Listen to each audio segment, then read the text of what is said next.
ఎవరి జాతకంలో అయితే శుక్రుడు సరిగ్గా లేడో, ఎవరికైతే జీవితంలో వైభోగం లేదు, మంచి బట్టలు, బంగారాలు, వైభోగాలు, కార్లు, మేండ్లు లేవో వాళ్ళకి శుక్రుడు సరిగ్గా లేడని అర్థం. శుక్రుడు శని ఇద్దరు చట్టపట్టాలు వేసుకుని తిరుగుతుంటారు లైలా మజ్నులాగా.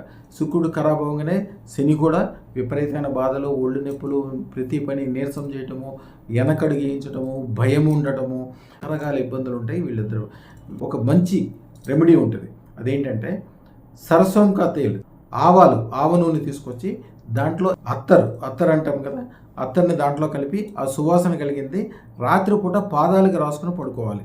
ఈ విధంగా 9 రోజులు చేయాలి.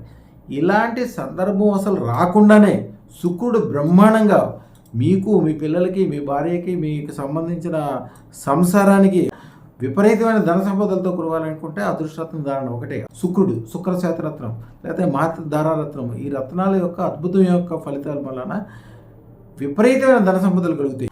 అదృష్టరత్నం ఉన్న చోట మీకు తెలియకుండానే అద్భుతమైన విజయాలు కలుగుతాయి. శుభం భూయాత్, శుభం భూయాత్.